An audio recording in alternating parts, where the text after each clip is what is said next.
So hello and welcome to another post market analysis.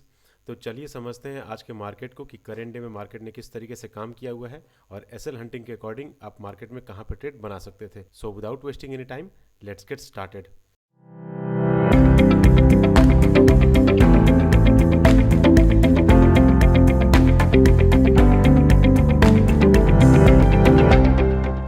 तो current day में काम करने से पहले हमें रिपीट मोड में वही चीज़ एनालिसिस करना होता है कि कौन कौन सा प्रीवियस डे का इंपॉर्टेंट लेवल वगैरह हो गया।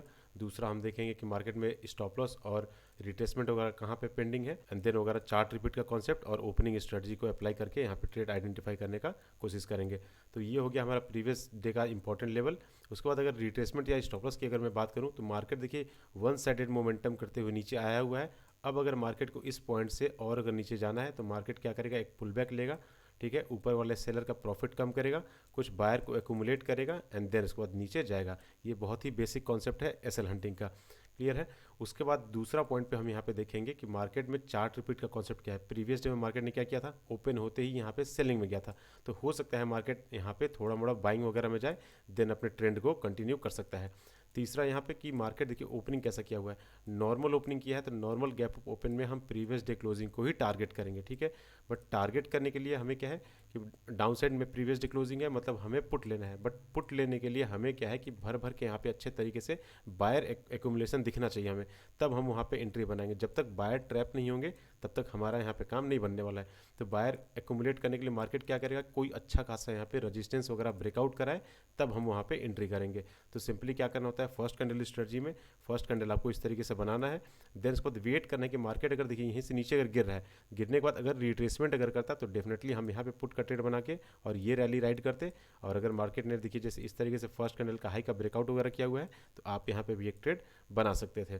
प्लस अगर मैं मार्केट का अगर डायरेक्शन वगैरह दिखाऊं आपको, अगर बड़े टाइम फ्रेम पे आप देखो तो मार्केट जो है क्लियर कट यहाँ पे डाउन साइड में लोअर लोअर लोअर हाई बनाते हुए इस तरीके से चल रहा है। तो हम अगर कभी भी ट्रेड कर रहे हैं तो हमें यही फोकस करना चाहिए कि मार्केट का अगर डायरेक्शन निगेटिव है तो हमें भी निगेटिव ही ट्रेड करना है। बट इन केस आपका बहुत ज़्यादा कन्विक्शन है, ठीक है, तो आप अपने सेटअप वगैरह को, अपने रूल्स वगैरह को बाईपास करके अगर आप ट्रेड कर भी रहे हो कि नहीं मुझे कॉल साइड में बहुत अच्छा खासा सेटअप दिखाई दे रहा है, कन्विक्शन है, तो आप वहाँ पे अपना क्वांटिटी हाफ करके आराम से काम कर सकते हो। क्योंकि मार्केट के ट्रेंड के अगेंस्ट अगर आप जाओगे तो वो थोड़ा सा रिस्की ट्रेड होता है, और मार्केट के अगर ट्रेंड के साथ अगर चलोगे तो थोड़ा सेफ ट्रेड होगा।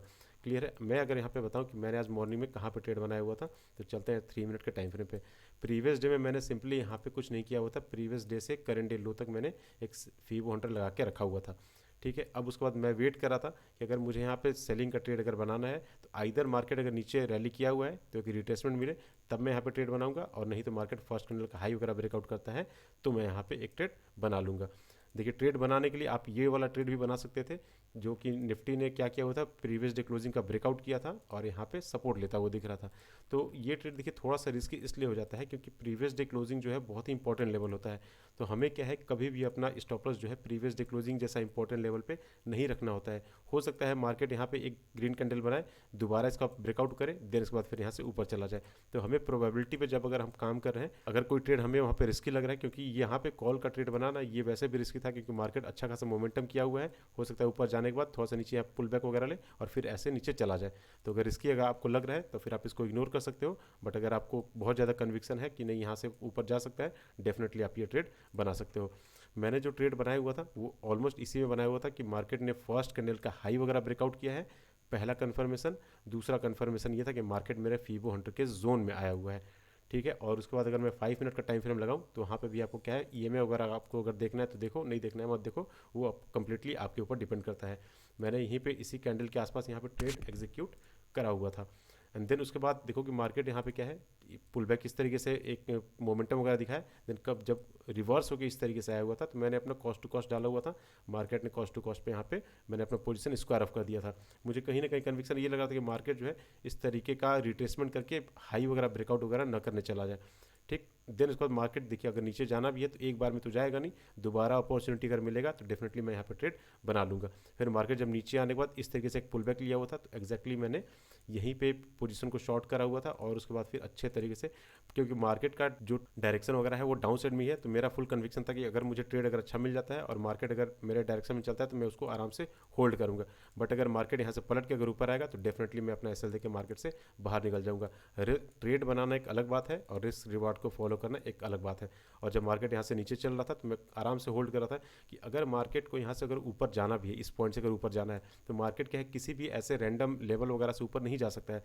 मार्केट को ऊपर जाने के लिए क्या चाहिए, एसएल चाहिए, और वो किसका, सेलर का एसएल चाहिए। तो मार्केट क्या करता है कि अगर ऊपर जाना है तो सेलर को बहुत अच्छे तरीके से एक्यूमुलेट करेगा, और एक्यूमुलेट करने के लिए क्या है, मार्केट किसी अच्छे खासे सपोर्ट वगैरह का ब्रेकडाउन कर देगा, और जब यहाँ पे भर भर के सेलर आएंगे उनके स्टॉप लॉस ऊपर क्रिएट हो जाएगा, देन मार्केट उनका स्टॉप लॉस हंट करते हुए इस तरीके से ऊपर चला जाएगा। तो मेरा भी सेंटीमेंट यही था कि अगर मार्केट को इस पॉइंट पे ऊपर जाना भी है तो मार्केट पहले सेलर को एक्टिवेट करेगा, और एक्टिवेशन के लिए मार्केट के पास कौन सा इंपॉर्टेंट लेवल है, एक यहाँ पे प्रीवियस डे का लो है, प्रीवियस डे का क्लोजिंग है, और अगर उसके नीचे भी अगर मैं बात करूं तो एक साइकोलॉजिकल नंबर है। तो मार्केट जब यहाँ से इस तरीके से स्लो एंड स्टडी चल के आ रहा था, और आने के बाद मार्केट ने जब ये कैंडल वगैरह बनाया, तब मैंने अपना पोजीशन वगैरह यहाँ पे स्क्वायर ऑफ करके मार्केट से बाहर निकल गया। ये जो ट्रेड मैंने बनाया हुआ था वो मैंने अपने मेंटरिंग ग्रुप वगैरह में भी शेयर करा हुआ है।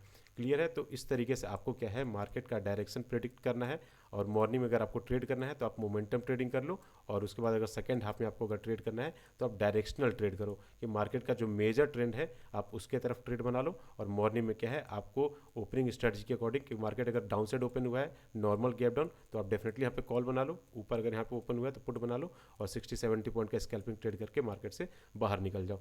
क्लियर है? तो आई होप कि आज का जो भी सेटअप है, सेंटीमेंट है, वो सारे लोग को समझ में आया होगा। बट फिर भी कोई डाउट होगा तो आप डेफिनेटली मुझसे कमेंट सेक्शन में पूछ लेना। सो इस वीडियो को यहीं पेंड करते हैं। Thanks for watching, see you next video, take care, bye bye.